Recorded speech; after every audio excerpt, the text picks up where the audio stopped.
आज का किस्सा 8 साल पुराना है। जब मेरी उम्र 18 साल थी और मैं केंद्रीय विद्यालय में अपनी स्कूलिंग कर रहा था। लंच खत्म करते ही मैं अपने दोस्तों के साथ स्कूल में बने प्लेग्राउंड में खेल खेला करता था। हमारे स्कूल में जितना बड़ा ग्राउंड स्कूल के सामने बना हुआ था, उससे भी कहीं बड़ा और कहीं ज़्यादा सुंदर ग्राउंड स्कूल के पीछे भी था। लेकिन पीछे वाले ग्राउंड में एक बनियान ट्री था और लोगों का मानना था कि उस बनियान ट्री में भूत रहता है, जिसके चलते वहाँ कोई नहीं जाता था सिवाय माली चाचा के। वो 14 अगस्त का दिन था। मैंने लंच खत्म किया ही था कि अंकुर, मेरा बेस्ट फ्रेंड, मेरे पास आया और बोला, चल यार आदित्य, खेलने चलते हैं। आज मुझे सर्दी जुकाम कुछ ज़्यादा ही थी और नाक एकदम लाल थी, इसलिए मैंने अंकुर को मना कर दिया। इस पर अंकुर थोड़ा उदास सा हो गया और फिर मेरे ही पास बैठ गया।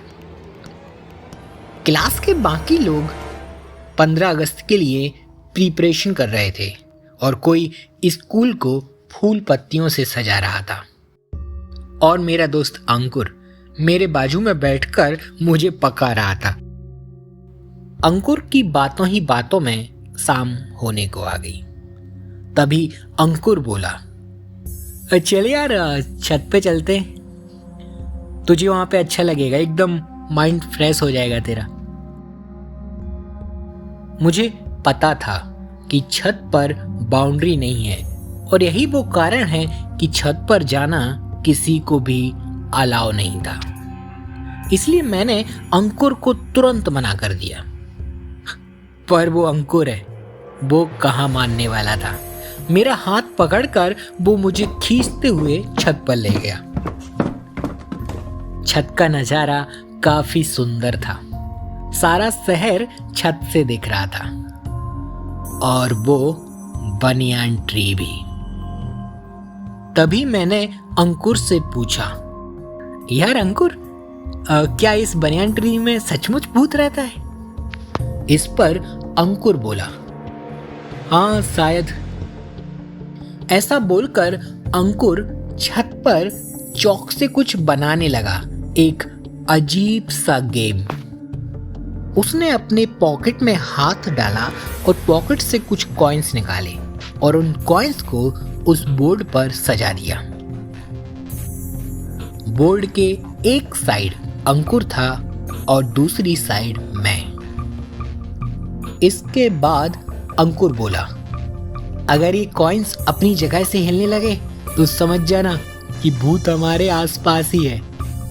ऐसा कहते ही अंकुर कहने लगा, स्पिरिट कम, स्पिरिट कम, स्पिरिट कम, स्पिरिट कम। उसने मुझे भी यही बोलने को बोला और अंकुर के साथ साथ मैं भी उसका साथ देने लगा और मैं भी कहने लगा, स्पिरिट कम, स्पिरिट कम, स्पिरिट कम। ऐसा बोलते बोलते 5 मिनट हो गए, लेकिन कॉइन्स अपनी जगह से 1 इंच भी नहीं हिले थे। तभी मेरे पीछे से एक आवाज आई, क्या कर रहे हो तुम लोग यहाँ पे?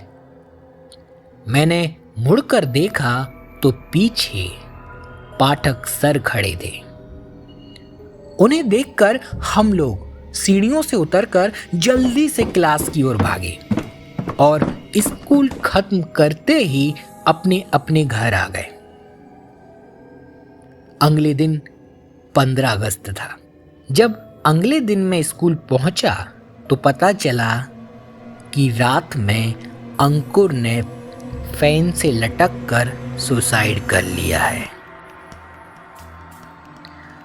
अंकुर की सुसाइड के पीछे क्या वजह थी, इस वजह का किसी को पता नहीं। उसके घर से कोई सुसाइड नोट भी बरामद नहीं हुआ और अंकुर को अचानक ही क्या हो गया? कल तक तो वो एकदम ठीक ठाक था। अचानक रात में अंकुर को क्या हो गया, मेरी समझ में कुछ नहीं आ रहा था। उस दिन हमारे स्कूल में कोई सेलिब्रेशन नहीं हुआ। हम लोग अंकुर की ही बात कर रहे थे। तभी मैंने नेमा सर से पूछा, सर आज पाठक सर नहीं दिख रहे, आज स्कूल नहीं आए क्या वो? इस पर नेमा सर ने मुझसे कहा, वो सुनकर मेरे रोंगटे खड़े हो गए। दरअसल नेमा सर ने मुझे बताया कि पाठक सर पिछले 3 दिन से अपने परिवार के साथ द्वारिका दर्शन पर गए हैं और कल रात ही नेमा सर ने पाठक सर से बात भी की थी। नेमा सर की बातों को सुनकर मुझे यकीन नहीं हो रहा था, क्योंकि अगर पाठक सर गुजरात भ्रमण पर थे तो वो कौन था जो छत पर कल हमें डांट रहा था? कहीं वो भूत तो नहीं? मेरे दिमाग में कई तरीके के सवाल खड़े थे। मुझे समझ नहीं आ रहा था कि आखिर क्या हो रहा है। इन सब सवालों के जवाब जानने के लिए मैं छुपकर फिर से छत पर चला गया। मैंने देखा तो वो बोर्ड गेम ज्यों का त्यों था, पर उसके कॉइन्स एक जगह से दूसरी जगह मूव कर चुके थे और इसके साथ ही छत पर खून से लिखा था, मुझे बुलाने के लिए धन्यवाद।